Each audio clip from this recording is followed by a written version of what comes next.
Hello students, आज हम physics का जो चैप्टर फर्स्ट था मोशन, उसके बारे में बात करेंगे। तो जैसे कुछ स्टूडेंट्स का जो कमेंट था वो ये था कि सर उसमें जो पिछली वाली वीडियो है उसमें विजिबिलिटी अच्छी नहीं है, तो इसीलिए हम लोग रीशूट किए हैं। थोड़ी मेहनत पड़ी है लेकिन कोई बात नहीं।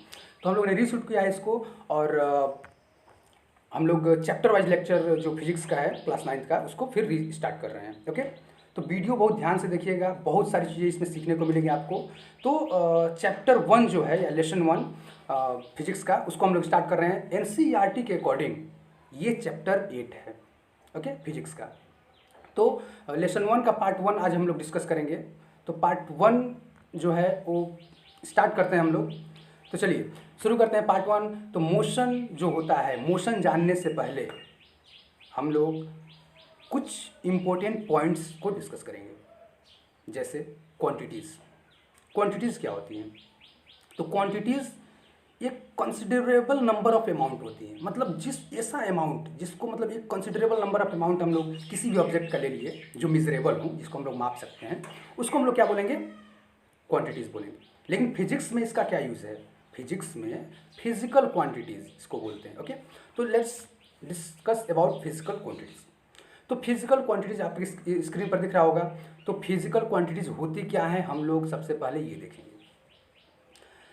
फिजिकल क्वांटिटीज़ आप लोगों ने क्लास 8th में पढ़ी हैं, लेकिन फिजिक्स के लैंग्वेज में आपने नहीं पढ़ा है। आपने लेंथ भी पढ़ा है, वॉल्यूम भी पढ़ा है, एरिया भी पढ़ा है, टेम्परेचर भी पढ़ा है, टाइम भी पढ़ा है, लेकिन आपको अभी तक ये क्लियर नहीं था कि ये सभी क्वांटिटीज़ हैं और ये सभी कैसी क्वांटिटीज़ हैं? फिजिकल क्वांटिटीज़ हैं। तो फिजिकल क्वांटिटीज़ का जो डेफिनेशन होता है वो क्या होता है?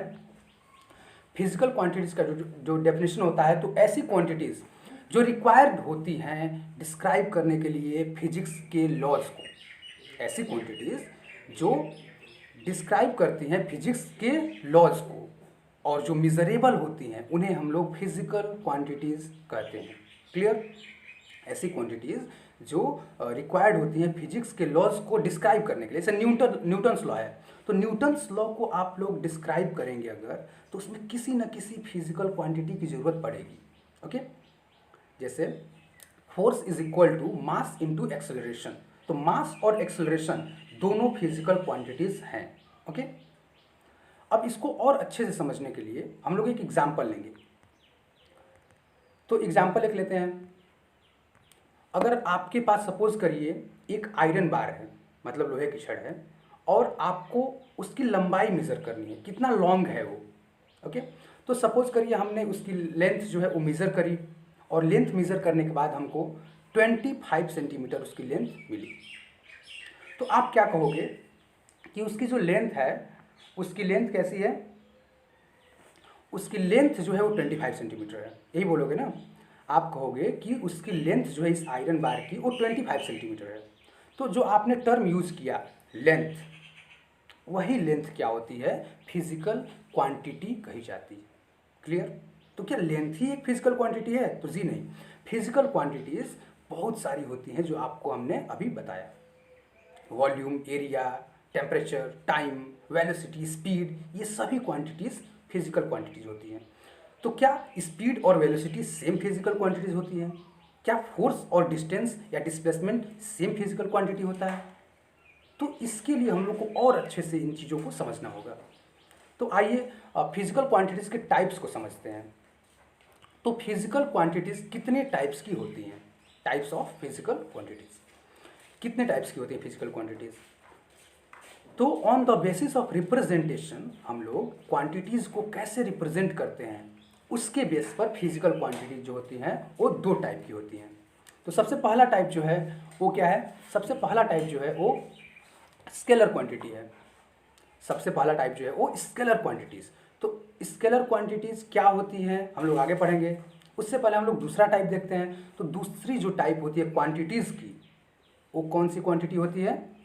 Vector quantity. दूसरी टाइप जो होती है वो वेक्टर क्वांटिटी होती है। तो इन दोनों क्वांटिटीज़ को कैसे हम लोग रिप्रेजेंट करेंगे, या जितनी भी क्वांटिटीज़ फिजिक्स में हैं उनको कैसे रिप्रेजेंट करेंगे, इस बेस पर ये दो क्वांटिटीज़ में हम लोगों ने कैटेगराइज किया है। क्लियर? तो सबसे पहले इसमें हम लोग स्केलर क्वांटिटी देखते हैं कि स्केलर क्वांटिटी क्या होती है। तो स्केलर क्वांटिटी ऐसी क्वांटिटी होती है जिसको रिप्रेजेंट करने के लिए हम लोगों को सिर्फ और सिर्फ मैग्नीट्यूड की ज़रूरत होती है। अब ये मैग्नीट्यूड क्या होता है? तो हमने लास्ट स्लाइड में पढ़ा कि एक लोहे की छड़ है, हमने उसका मेज़रमेंट लिया और 25 सेंटीमीटर उसकी मेज़रमेंट आई थी। तो जो ये 25 सेंटीमीटर है वही मैग्नीट्यूड होता है। क्लियर? जो 25 सेंटीमीटर है वही मैग्नीट्यूड होता है। मतलब कोई भी ऑब्जेक्ट कितना है, अगर क्वांटिटीज़ हैं उसको मेज़र कर सकते हैं तो कितना है, 25 सेंटीमीटर है कि 50 सेंटीमीटर है वो छड़, तो वो जो 25 सेंटीमीटर है वो मैग्नीट्यूड होता है। और स्केलर क्वांटिटी क्या होती है? स्केलर क्वांटिटी मैग्नीट्यूड बेस्ड होती है। मतलब अगर स्केलर क्वांटिटी को हम लोग रिप्रेजेंट करें तो उसमें सिर्फ और सिर्फ मैग्नीट्यूड की रिक्वायरमेंट होगी। क्लियर? तो इसका डेफिनेशन देखिए, अ scalar quantity has only magnitude. एक स्केलर क्वांटिटी ऐसी क्वांटिटी होती है जिसको केवल और केवल मैग्नीट्यूड चाहिए रिप्रेजेंट करने के लिए, शो करने के लिए, दिखाने के लिए। क्लियर? तो स्केलर क्वांटिटी को अगर रिप्रेजेंट करना हो तो मैग्नीट्यूड की रिक्वायरमेंट होगी। क्लियर? और मैग्नीट्यूड की रिक्वायरमेंट नहीं अगर होगी तो किस चीज़ की रिक्वायरमेंट नहीं होगी? डायरेक्शन की रिक्वायरमेंट नहीं होगी। अगर मैग्नीट्यूड की रिक्वायरमेंट होगी स्केलर क्वांटिटी को रिप्रेजेंट करने के लिए तो किसकी रिक्वायरमेंट नहीं होगी? डायरेक्शन की। मतलब डायरेक्शन की जरूरत हमको बिल्कुल नहीं पड़ेगी इसमें। ओके? तो ऐसी कितनी क्वांटिटीज हो सकती हैं, कौन कौन सी क्वांटिटीज हो सकती हैं जिनको रिप्रेजेंट करने के लिए केवल और केवल मैग्नीट्यूड की रिक्वायरमेंट हो? तो देखते हैं, इसके एग्जाम्पल्स कुछ लेते हैं। एग्जाम्पल्स हैं length, distance, mass, area, speed, density, temperature, energy और वर्क। तो अब इतने सारे एग्जाम्पल्स तो हमारे सामने आ गए, लेकिन ये कैसे एग्जाम्पल्स हैं? इन एग्जाम्पल्स से हम लोग कैसे ये डिटरमाइन करेंगे कि ये सभी क्वांटिटीज़ जो हैं वो स्केलर क्वांटिटीज़ है? तो चलिए लेंथ की बात करते हैं। लेंथ जो क्वांटिटी है वो स्केलर क्वांटिटी कैसे है? तो आपने लास्ट स्लाइड में देखा कि हमने लेंथ मेजर की किसी ऑब्जेक्ट की और वो लेंथ 25 सेंटीमीटर आई। ओके? तो 25 सेंटीमीटर जो लेंथ आई वो किसी डायरेक्शन में थी क्या? क्या आप किसी से कहते अगर कि इस बार की लेंथ 25 सेंटीमीटर है तो वो आपसे ये पूछता कि 25 सेंटीमीटर किस डायरेक्शन में है? बिल्कुल नहीं पूछता, क्योंकि उससे समझ आ गया कि जो लेंथ है वो मैग्नीट्यूड बेस्ड है। क्लियर? तो अब देखिए, अब लेंथ जब समझ में आ गया तो डिस्टेंस की बात करते हैं कि डिस्टेंस कैसे एक स्केलर क्वांटिटी है। तो डिस्टेंस को समझने के लिए सपोज करिए ये एक पॉइंट है और एक पॉइंट ये है, इन दोनों के बीच का जो डिस्टेंस वो सपोज करिए 30 सेंटीमीटर है। तो 30 सेंटीमीटर जो डिस्टेंस है वो आप कहेंगे अगर कि इस पॉइंट से इस पॉइंट तक की जो डिस्टेंस है वो 30 सेंटीमीटर है, तो क्या मैं आपसे ये पूछूंगा कि ये 30 सेंटीमीटर किस डायरेक्शन में है? बिल्कुल नहीं पूछूंगा, क्योंकि मुझे क्लियर हो गया कि डिस्टेंस जो है वो सिर्फ ये कह देने से कि यहाँ से लेकर यहाँ तक की जो डिस्टेंस है वो 30 सेंटीमीटर है, हमको क्लियर हो गया डिस्टेंस का पूरा कॉन्सेप्ट। तो इसीलिए हम लोग डिस्टेंस को कहेंगे कि ये एक स्केलर क्वांटिटी है। क्लियर? अब मास की बात करते हैं। मास आप लोगों ने पढ़ा होगा क्लास 8 में। तो इसका अगर अगर इसको एलोबरेट करें तो इसका फॉर्मूला होता है मास का, कि फॉर्मूला नहीं, अगर हम लोग इसको एग्जाम्पल के थ्रू अगर समझें, वो तो बहुत आगे आ गया, तो अगर एग्जाम्पल के थ्रू समझें तो मास, अगर आपका वेट जो है 60 kg है, सपोज कर लीजिए, एग्जाम्पल तो हम लोग कोई भी ले सकते हैं। सपोज करिए आपका वेट 60 kg है और आप किसी से ये बोल रहे हो कि आपका वेट 60 kg है, तो आपसे ये नहीं पूछिएगा कि आपका वेट किस डायरेक्शन में है। उसे पता चल गया कि हाँ आपका वेट कितना है, 60 kg है, तो समझ गया कि आप मास बता रहे हो। क्लियर? अपना मास बता रहे हो। मास और वेट में डिफरेंस है, ये हम लोग आगे कवर करेंगे, लेकिन अभी समझने के लिए आपका मास जो है वो 50 kg है। तो 50 जो है वो आपका मैग्नीट्यूड है और केजी जो है वो मास को मेजर करने के लिए एक यूनिट है। क्लियर? तो मास को मेजर करने के लिए यूनिट केजी है, तो 50 kg आपने बोला, तो आपको ये जरूरत नहीं है कि आप डायरेक्शन बताएं, क्योंकि डायरेक्शन केजी, अगर मास आप बता रहे हैं तो उसमें डायरेक्शन की जरूरत पड़ ही नहीं रही है। क्लियर? तो मास बताने के लिए हमको डायरेक्शन की जरूरत नहीं पड़ रही है। That's why it is correct to say that mass is a scalar quantity.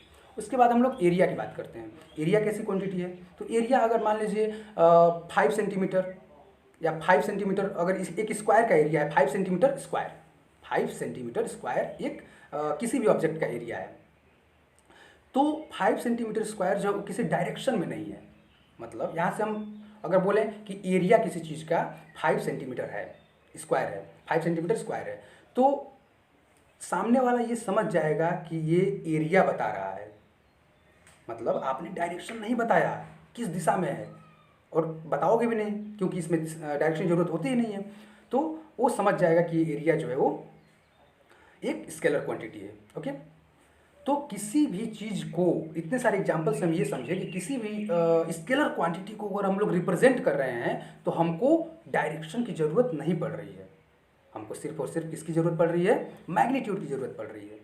Okay, और मैग्नीट्यूड क्या होता है? मैग्नीट्यूड होता है कि कितनी वो क्वांटिटी है, वो क्वांटिटी कितनी है। अगर 25 सेंटीमीटर लोहे की छड़ का लेंथ है तो 25 centimetre is a magnitude. Okay, speed, speed कैसी क्वांटिटी है? तो स्पीड में तो हमको समझ ही में नहीं आ रहा है कि ये डायरेक्शन रिप्रेजेंटेटिव है या नहीं, मतलब इसमें डायरेक्शन आएगा या नहीं। तो देखते हैं, स्पीड अगर एक ऐसी क्वांटिटी हम लोग सपोज करें, तो देखिए किसी भी स्केलर क्वांटिटी को सिर्फ और सिर्फ हम लोग ये कहकर नहीं वो कर सकते हैं कि वो डायरेक्शन उसमें है या नहीं। अब स्पीड में तो पता ही नहीं चल रहा है, तो हम लोग इसका फॉर्मूला देखते हैं। ओके, इसको समझने के लिए कि कैसे एक स्केलर क्वांटिटी है, तो इसका फॉर्मूला क्या होता है? Speed is equal to distance upon time, मतलब distance travel upon time interval. आगे हम लोग पढ़ेंगे। तो डिस्टेंस आपको पहले से ही पता है कि डिस्टेंस एक स्केलर क्वांटिटी है, तो अगर डिस्टेंस एक स्केलर क्वांटिटी है तो स्पीड भी एक स्केलर क्वांटिटी होगी। क्लियर? उसके बाद हम लोग देखते हैं डेंसिटी। तो डेंसिटी इज इक्वल टू होता है मास अपॉन वॉल्यूम। क्लियर? तो मास अपॉन वॉल्यूम होता है डेंसिटी इज इक्वल टू, तो मास आपने पहले ही वो किया कि एक स्केलर क्वांटिटी है। ओके, और मास एक स्केलर क्वांटिटी है एज वेल एज वॉल्यूम भी एक स्केलर क्वांटिटी है। भले ही मैंने इसमें मेंशन नहीं किया है, लेकिन वॉल्यूम भी एक स्केलर क्वांटिटी है, क्योंकि वॉल्यूम जो होता है वो किसी डायरेक्शन में नहीं होता है। जैसे आप कहोगे कि 15 सेंटीमीटर क्यूब किसी भी ऑब्जेक्ट का वॉल्यूम है, तो मैं समझ जाऊंगा कि हाँ ये वॉल्यूम की बात हो रही है। ओके, तो इसमें डायरेक्शन की ज़रूरत नहीं पड़ी, और हमको जो आपके स्क्रीन पर लिखा है कि scalar quantity has only and only magnitude, तो केवल और केवल मैग्नीट्यूड होता है स्केलर क्वांटिटी में, और वॉल्यूम में भी मैग्नीट्यूड है। ओके, तो हम लोग समझ जाएंगे। तो चलिए, डेंसिटी इज इक्वल टू होता है मास अपॉन वॉल्यूम, तो density is equal to mass upon volume होता है, तो mass is a scalar quantity as well as volume is a scalar quantity, that's why mass is also a scalar quantity। अब temperature की बात करते हैं। तो टेम्परेचर कैसी क्वांटिटी होती है? टेम्परेचर कैसी क्वांटिटी होती है? इसमें तो डायरेक्शन पता ही नहीं चल रहा है, तो हम लोग कैसे समझेंगे? तो हम लोग टेम्परेचर के डेफिनेशन पर जाएंगे, जो आप लोग क्लास 4th 5th में 6th में पढ़ते आ रहे हो।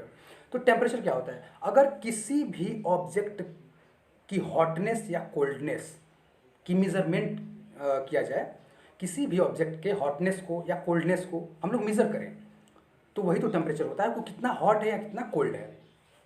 तो अगर सपोज करिए एक जो ऑब्जेक्ट है वो 45 डिग्री सेल्सियस है उसका टेम्परेचर, तो अगर आप हमसे कहोगे कि सर इसका जो टेम्परेचर है वो 45 डिग्री सेल्सियस है, तो मैं समझ जाऊंगा, मुझे ये पूछने की ज़रूरत नहीं है कि इसका 45 डिग्री सेल्सियस जो टेम्परेचर आप हमको बता रहे हो वो किस डायरेक्शन में है। क्लियर? अब इतने सारे एग्जांपल्स में आपको ये समझ में आ गया कि स्केलर क्वांटिटी क्या होती है, जिसको रिप्रेजेंट करने के लिए केवल और केवल मैग्नीट्यूड की ज़रूरत हो। ओके, एनर्जी और वर्क, इन दोनों को भी हम लोग स्केलर क्वांटिटी के कैटेगरी में इसलिए रखे हैं क्योंकि सपोज करो, अब तो आपको अच्छे से क्लियर हो गया होगा, एनर्जी सपोज करिए कि 2500 कैलोरीज एनर्जी बर्न हुई किसी भी रिएक्शन से, तो 2500 कैलोरी अगर एनर्जी बर्न हुई तो किस डायरेक्शन में बर्न हुई, ये बताए बिना ही हम लोग एनर्जी को डिफाइन कर सकते हैं। ओके, ये बताए बिना ही हम लोग एनर्जी को डिफाइन कर सकते हैं। तो एनर्जी भी एक स्केलर क्वांटिटी है, क्योंकि इसको डिफाइन करने के लिए, इसको शो करने के लिए, इसको रिप्रेजेंट करने के लिए हमको किसी भी डायरेक्शन की ज़रूरत नहीं पड़ रही है, सिर्फ हमने कह दिया कि 2500 कैलोरी एनर्जी है, तो वो समझ गया कि 2500 कैलोरी एनर्जी है। अब हम लोग आते हैं वेक्टर्स को, वेक्टर क्वांटिटी पे या वेक्टर्स को। तो वेक्टर क्वांटिटी बहुत ब्रॉड रूप में है, आप अगर क्लास 11th में पढ़ेंगे तो अभी हम लोग क्लास 9th में तो अपने बेस को ही सिर्फ पढ़ेंगे। तो वेक्टर क्वांटिटी कैसी क्वांटिटी होती है, अगर हम लोग जनरली ऐसे देखें तो वेक्टर क्वांटिटी में मैग्नीट्यूड तो आता ही है, लेकिन उसके साथ साथ डायरेक्शन भी आती है। मतलब वेक्टर क्वांटिटी को अगर हम लोग रिप्रेजेंट करें, दर्शाएं, किसी से कहें, तो हमको सिर्फ मैग्नीट्यूड बताने से काम नहीं चलेगा, we have to mention direction also, हमें डायरेक्शन की भी ज़रूरत पड़ेगी। तो इसका डेफिनेशन ये होता है कि ऐसी क्वांटिटी जिसको प्रदर्शित करने के लिए हमें डायरेक्शन की ज़रूरत पड़े मैग्नीट्यूड के साथ साथ, मतलब magnitude as well as direction की ज़रूरत पड़े, उसको हम लोग वेक्टर क्वांटिटी बोलते हैं। तो डेफिनेशन देख लेते हैं। डेफिनेशन क्या होता है, एक ऐसी क्वांटिटी जिसके पास दोनों मैग्नीट्यूड भी हो और डायरेक्शन भी हो, वैसी क्वांटिटी को हम लोग क्या कहेंगे, वेक्टर क्वांटिटी बोलेंगे। तो देखिए स्क्रीन पर लिखा है, a vector quantity is one which has both magnitude and direction. एक ऐसी क्वांटिटी जिसको रिप्रेजेंट करने के लिए मैग्नीट्यूड की जरूरत पड़े और साथ ही साथ उसी इंस्टेंट में हमको डायरेक्शन भी मेंशन करना पड़े उसमें, तो वैसी क्वांटिटी जो होती हैं, वो वैसी फिजिकल जो क्वांटिटीज़ होती हैं, उनको हम लोग क्या बोलेंगे, वेक्टर क्वांटिटी बोलेंगे। तो इसके एग्जाम्पल्स आपको दिख रहे होंगे। एग्जाम्पल्स जो है वो displacement, velocity, acceleration, force, momentum और वेट हैं। तो ये सारे एग्जाम्पल्स जो हैं वो देखने से तो नहीं लग रहे हैं कि इसमें डायरेक्शन भी है, जो स्केलर क्वांटिटी उसी की तरह ये भी दिख रहे हैं। तो एक एक एग्जाम्पल लेकर हम लोग इनको समझते हैं। चलिए डिस्प्लेसमेंट हम लोग लेते हैं कि डिस्प्लेसमेंट को कैसे हम लोग वो करें कि ये एक वेक्टर क्वांटिटी है, इसमें कैसे मैग्नीट्यूड भी है और डायरेक्शन भी है। तो अगर हम लोग एक एग्जाम्पल लेते हैं कि सपोज करिए कि आपको 20 किलोमीटर अपने जगह से नॉर्थ साइड जाना है। किधर जाना है, 20 किलोमीटर नॉर्थ साइड। तो आपने अगर सपोज किया कि 20 किलोमीटर नॉर्थ में आप डिस्प्लेस हो रहे हो अपने जगह से, तो 20 किलोमीटर आपको पता चल गया कि ये मैग्नीट्यूड है, लेकिन डिस्प्लेस हुए हो आप, इसको रिप्रेजेंट करने के लिए आपको जो डायरेक्शन है नॉर्थ, वो मेंशन करनी होगी। क्लियर? तो इसीलिए डिस्प्लेसमेंट को मेजर करने के लिए या डिस्प्लेसमेंट को शो करने के लिए हमको 20 किलोमीटर मैग्नीट्यूड की जरूरत पड़ रही है, एज वेल एज नॉर्थ में जो आप नॉर्थ मेंशन किए स्क्रीन पर, उसमें हम लोग को उससे ये पता चल रहा है कि जो आप किधर किस साइड डिस्प्लेस हुए हो, किस डायरेक्शन में डिस्प्लेस हुए हो। क्लियर? तो ये हो गया। अब वेलोसिटी की बात करते हैं। तो क्या वेलोसिटी को भी हम लोग ये कहें कि किस डायरेक्शन में वेलोसिटी है, उससे पहले हम लोग वेलोसिटी को रिप्रेजेंट करने के लिए डिस्प्लेसमेंट का हेल्प लेंगे। ओके, तो वेलोसिटी क्या है, वेलोसिटी का जो डेफिनेशन होता है, वेलोसिटी का जो फॉर्मूला होता है, डेफिनेशन तो हम लोग आगे कवर अप करेंगे, लेकिन फॉर्मूला सिर्फ यहाँ पर देखते हैं। पढ़नी सभी चीज़ें हमें, इसमें जितने भी एग्जाम्पल्स दिख रहे हैं सब आपको मिलेंगे मोशन में अच्छे से, लेकिन हमको सिर्फ वेक्टर और स्केलर क्वांटिटीज़ देखनी है ना, तो हम लोग थोड़े थोड़े कॉन्सेप्ट से इसको पढ़ेंगे। तो वेलोसिटी क्या होता है, डिस्प्लेसमेंट अपॉन टाइम इंटरवल। तो जब डिस्प्लेसमेंट एक वेक्टर क्वांटिटी है तो वेलोसिटी भी एक वेक्टर क्वांटिटी होगी, क्योंकि कोई ऑब्जेक्ट कितने टाइम में कितना अपने इनिशियल पोजीशन से डिस्प्लेस हुआ है। ओके, तो उसको हम लोग क्या बोलेंगे, वेलोसिटी। तो वेलोसिटी क्यों एक वेक्टर क्वांटिटी है, क्योंकि डिस्प्लेसमेंट एक वेक्टर क्वांटिटी है। ओके, अब एक्सेलरेशन की बात करते हैं। तो एक्सेलरेशन क्या होता है, एक्सेलरेशन कैसे एक वेक्टर क्वांटिटी है, क्या होता है ये हम लोग आगे पढ़ेंगे, लेकिन कैसे एक वेक्टर क्वांटिटी ये हम लोग इस वीडियो में कवर करेंगे। तो एक्सेलरेशन कैसे एक वेक्टर क्वांटिटी है, तो इसका फॉर्मूला क्या होता है, एक्सेलरेशन का फॉर्मूला होता है कोई भी मतलब change in velocity upon time interval. कोई भी ऑब्जेक्ट अपने वेलोसिटी में कितना चेंजिंग लाया किसी पर्टिकुलर टाइम इंटरवल के दौरान, उसको हम लोग एक्सेलरेशन बोलते हैं। तो जब वेलोसिटी एक वेक्टर क्वांटिटी है तो एक्सेलरेशन भी एक वेक्टर क्वांटिटी होगी। अब इसमें हमको ये नहीं कहने की ज़रूरत है कि डायरेक्शन कहाँ है इसमें। जब वेलोसिटी एक वेक्टर क्वांटिटी है तो ऑब्वियसली एक्सेलरेशन एक वेक्टर क्वांटिटी होगी, क्योंकि वेलोसिटी से ये डिफाइन हो रहा है, एक वेक्टर क्वांटिटी से एक्सेलरेशन डिफाइन हो रहा है, that's Y acceleration is also a vector quantity. इसके बाद फोर्स को देखते हैं। तो फोर्स भी एक वेक्टर क्वांटिटी है, क्योंकि फोर्स का जो फॉर्मूला होता है वो मास इंटू एक्सेलरेशन होता है। तो कोई मास मैग्नीट्यूड हो गया, ओके। अब मास ये नहीं कि मास एक स्केलर क्वांटिटी है तो ये एक स्केलर होगी। फोर्स को अब आप जब भी रिप्रेजेंट करोगे तो उसमें डायरेक्शन की रिक्वायरमेंट होगी। सपोज करिए हैंड है और कोई यहाँ से इसको डिस्प्लेस करने की कोशिश कर रहा है, तो ये जो है ये फोर्स अप्लाई कर रहा है इस पर, जिससे ये डिस्प्लेस हो गया यहाँ से यहाँ। तो फोर्स जो है वो एक वेक्टर क्वांटिटी है, क्योंकि फोर्स को अगर हम लोग रिप्रेजेंट कर रहे हैं तो हम लोगों को एक डायरेक्शन की जरूरत पड़ रही है, इसीलिए फोर्स एक वेक्टर क्वांटिटी है। मोमेंटम, मोमेंटम क्या होता है? Momentum is equal to mass into velocity, okay. तो देखिए मोमेंटम का जो डेफिनेशन होगा वो हम लोग आगे कवर अप करेंगे, तो इसीलिए यहाँ पर सिर्फ ये जान लें कि मोमेंटम कैसी क्वांटिटी है। मोमेंटम को डिफाइन करने के लिए हम लोग को वेलोसिटी की जरूरत पड़ रही है, और वेलोसिटी एक वेक्टर क्वांटिटी है, इसलिए मोमेंटम भी एक वेक्टर क्वांटिटी होगी। अब वेट की बात करते हैं। वेट और मास में कई लोग कंफ्यूज रहते हैं। जैसे मैंने कहा कि आपका वेट 60 kg है, तो वेट एक्चुअली डिफाइन करने के लिए हमको मास और एक्सेलरेशन ड्यू टू ग्रेविटी, मतलब अर्थ कितने एक्सेलरेशन से आपको अपने ओर खींच रही है, इन दोनों की जरूरत पड़ेगी। वेट को डिफाइन करने के लिए हम लोगों को दो चीज़ों की जरूरत पड़ेगी, एक तो मैग्नीट्यूड और एक एक्सेलरेशन ड्यू टू ग्रेविटी, मतलब कितने एक्सेलरेशन से आपको अर्थ अपने तरफ खींच रही है। तो इसका फॉर्मूला क्या होता है? Weight is equal to m into G, okay.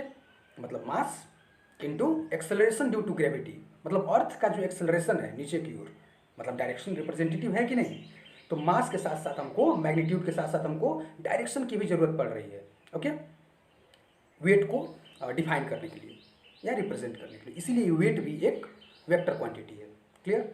तो आगे चलते हैं। अब जब स्केलर और वेक्टर क्वांटिटी समझ में आ गई तो हम लोग अब मोशन पर जाएंगे, मतलब मोशन को अब हम लोग डिस्क्राइब करेंगे या मोशन को डिफाइन करेंगे। अगर आपको ये वेक्टर क्वांटिटीज और स्केलर क्वांटिटीज और अच्छे से क्लियर करना है तो 11th क्लास का वीडियो देखना पड़ेगा, उसमें आप लोगों को पूरा अच्छे से क्लियर होगा। लेकिन हम लोगों को क्लास 9th के पॉइंट ऑफ व्यू से सिर्फ इतना ही जानना है कि कौन सी स्केलर होती हैं और कौन सी वेक्टर होती हैं। क्योंकि मोशन चैप्टर में अगर आपसे कोई पूछेगा कि वेलोसिटी कैसी क्वांटिटी है, तो अगर ये वीडियो आप देख रहे होगे या ये समझ रहे होगे तो आप बता दो कि जो वेलोसिटी है वो एक वेक्टर क्वांटिटी है, क्योंकि सामने स्क्रीन पर दिख रहा है और आप समझ भी चुके हो। तो अब हम लोग स्टार्ट करेंगे मोशन। और मोशन स्टार्ट करने से पहले, जो एक्चुअल मोशन हम लोग पढ़ रहे हैं उसको स्टार्ट करने से पहले हमें दो चीज़ों को समझना होगा, एक स्टेशनरी और दूसरी मूवेबल। मतलब कोई भी चीज़ स्टेशनरी है, जैसे मैं बैठ कर अगर पढ़ा रहा हूँ और आप बैठ कर पढ़ रहे हो, तो हम दोनों लोग जो हैं वो स्टेशनरी हैं, ओके। हम दोनों लोग कैसे हैं? स्टेशनरी हैं, मतलब हम लोग दोनों लोग स्थिर अवस्था में हैं, स्टेशनरी स्टेट में है, स्टेबल स्टेट में है, ओके। हम लोग मूव तो कर नहीं रहे हैं, तो ये एक चीज़ होगा। तो जब हम लोग मूव नहीं कर रहे हैं तो मोशन को डिफाइन करने के लिए हम लोग को मूवमेंट करनी होगी। तो चलिए मोशन को कैसे डिफाइन करेंगे। अगर मोशन की बात करें हम लोग, तो कोई भी ऑब्जेक्ट रियल लाइफ में आप लोगों को इतने सारे मोशन के एग्जांपल्स मिलेंगे। सपोज करिए कि आप दौड़ रहे हो, तो दौड़ रहे हो तो क्या आप स्टेशनरी हो? नहीं हो।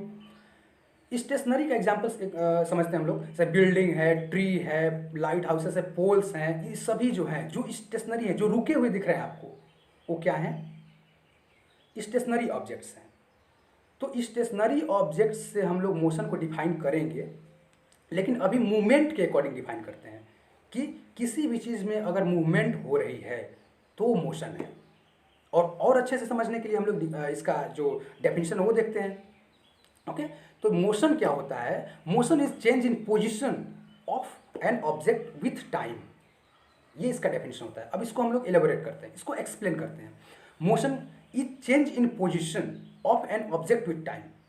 मोशन क्या होता है? किसी भी ऑब्जेक्ट के पोजीशन मतलब स्थिति, तो ध्यान से सुनना, किसी भी ऑब्जेक्ट के पोजीशन में चेंजिंग जो होता है, कॉन्टिन्यूअस चेंजिंग, वही मोशन होता है। लेकिन वो कॉन्टिन्यूअस चेंजिंग जो हो रहा है वो टाइम के रिस्पेक्ट में होना चाहिए। तो कोई भी चेंजिंग टाइम के रिस्पेक्ट में ही तो होगी, ओके। सपोज करिए, अब एग्जांपल्स अगर ले लें तो सपोज करिए एक कार जो है वो अभी स्टार्ट है, तो स्टार्ट है अभी लेकिन चल नहीं रही है। तो कार अगर स्टार्ट है, चल नहीं रही है, तो इसका मतलब वो स्टेशनरी ऑब्जेक्ट है, मतलब स्थिर अवस्था में एक ऑब्जेक्ट है, स्टेबल स्टेट में है। तो अभी चल नहीं रही है तो वो मोशन में नहीं है। जब वो चलना शुरू करेगी अपने इनिशियल पॉइंट से, तो चलते समय वो कुछ टाइम भी तो कवर करेगी, कुछ समय लगेगा। तो उस समय के रिस्पेक्ट में, टाइम के रिस्पेक्ट में, अगर उसके पोजीशन में कुछ चेंज हो रहा है, जब चलने लगेगी तो क्या वो उसी पोजीशन पर रहेगी? अगर आप आंख बंद करोगे और देखोगे कि वो स्टार्ट है और अभी चली नहीं है, फिर 5 सेकेंड बाद अगर आप फिर आंख खोलोगे फिर, तो देखोगे कि वो 5 सेकेंड बाद कुछ दूरी तक चल गई है, मतलब अपने पोजीशन में उसने चेंजिंग ला दिया, और वो भी किसके रिस्पेक्ट में? टाइम के रिस्पेक्ट में। तो इसीलिए हम लोग बोलेंगे कि motion is change in position of an object with time, मतलब टाइम के रिस्पेक्ट में, टाइम के साथ अगर किसी भी ऑब्जेक्ट के पोजीशन में परिवर्तन हो रहा है, स्थिति में परिवर्तन हो रहा है, तो उसको हम लोग क्या बोलेंगे? मोशन बोलेंगे। ओके, कुछ एग्जांपल्स लेते हैं। तो एग्जांपल सपोज करिए कि bird moves when it flies in the sky. जो चिड़िया है वो उड़ रही है आकाश में। तो अगर चिड़िया आकाश में उड़ रही है तो वो मोशन में है। क्यों? क्योंकि अगर चिड़िया पेड़ पर बैठी है और एक पेड़ से दूसरे पेड़ पर वो जा रही है, अभी स्टार्ट हो गया जाना, तो जैसे ही वो वहाँ से उड़ कर जाएगी, उसी समय से उसके पोजीशन में चेंजिंग होनी शुरू हो जाएगी, और उसके पोजीशन में चेंजिंग होनी तब तक जारी रहेगी जब तक वो दूसरे पेड़ पर जाकर बैठ न जाए। तो एक पेड़ से दूसरे पेड़ तक जाने में उसको जो टाइम लगा, ओके, और उसके पोजीशन में जो चेंज हुआ, इन दोनों फेनोमिनन को लेकर हम लोग मोशन का कॉन्सेप्ट बनाते हैं। ओके, तो बर्ड अगर चल रही है, सॉरी उड़ रही है, या अगर आप चल रहे हो या कार दौड़ रही है सड़क पर, तो मतलब कोई भी एग्जांपल ले सकते हो, लॉट ऑफ एग्जांपल्स। एक बॉल ऊपर से ऐसे ड्रॉप किया जा रहा है, ओके, बॉल ड्रॉप किया जा रहा है, तो यहाँ बॉल था, अभी कुछ टाइम के बाद बॉल ड्रॉप करके इस हैंड में आ गया, तो इसके पोजीशन में कुछ चेंज हुआ, और चेंज होने में कुछ टाइम भी तो लगा। तो इसीलिए हम लोग कहेंगे कि किसी भी ऑब्जेक्ट के पोजीशन में चेंज हो रहा है तो उसको हम लोग क्या बोलेंगे? मोशन बोलेंगे, टाइम के रिस्पेक्ट में। दूसरा एग्जांपल क्या है? अगर कार सड़क पर चल रही है, car moves on the road.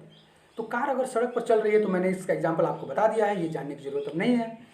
तो इसके बाद देखते हैं, अगर एरोप्लेन अगर किसी भी आदमी को ढो रही है या बहुत सारे पीपल्स को एक प्लेस से दूसरे प्लेस तक ले जा रही है एरोप्लेन, तो वो क्या है? एरोप्लेन मूव कर रही है, और मूव कर रही है जब, तो मोशन में है, और मोशन में है तो मोशन में रहने के लिए उसको किसी न किसी समय मतलब समय के रिस्पेक्ट में ही उसको मोशन करना होगा, क्योंकि समय तो लगातार चल रहा है। तो हम लोग एक बहुत ही अच्छा एग्जाम्पल लेते हैं इन सभी जो ऊपर एग्जाम्पल्स हैं उनको समझने के लिए, और मोशन को क्लियरली ऑब्जर्व करने के लिए, फील करने के लिए कि मोशन होता क्या है। ओके, सपोज कर इस जो ये फिगर है, इसको बहुत ध्यान से देखिए आप। ये जो फिगर आपके स्क्रीन पर है, बहुत ध्यान से देखिए इसको।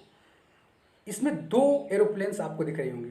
जो फर्स्ट एरोप्लेन है वो अभी रनवे पर है, और वो टेक ऑफ करने की तैयारी कर रही है, मतलब नीचे ज़मीन पर चल रही है। और दूसरी जो एरोप्लेन है वो आकाश में से उड़ते हुए हमारी तरफ आ रही है। तो इसको समझने के लिए अगर हम लोग एक पॉइंट लेते हैं, सपोज एक पॉइंट लेते हैं हम लोग, पॉइंट ए। तो पॉइंट ए से अगर नीचे वाली एरोप्लेन जो है वो पॉइंट बी तक जाएगी, तो देखिए पॉइंट ए से पॉइंट बी तक अगर जा रही है, पॉइंट ए से पॉइंट बी तक जा रही है, तो ये एरोप्लेन पॉइंट ए से पॉइंट बी तक जा रही है, तो उसमें कुछ न कुछ ये टाइम ले रही है।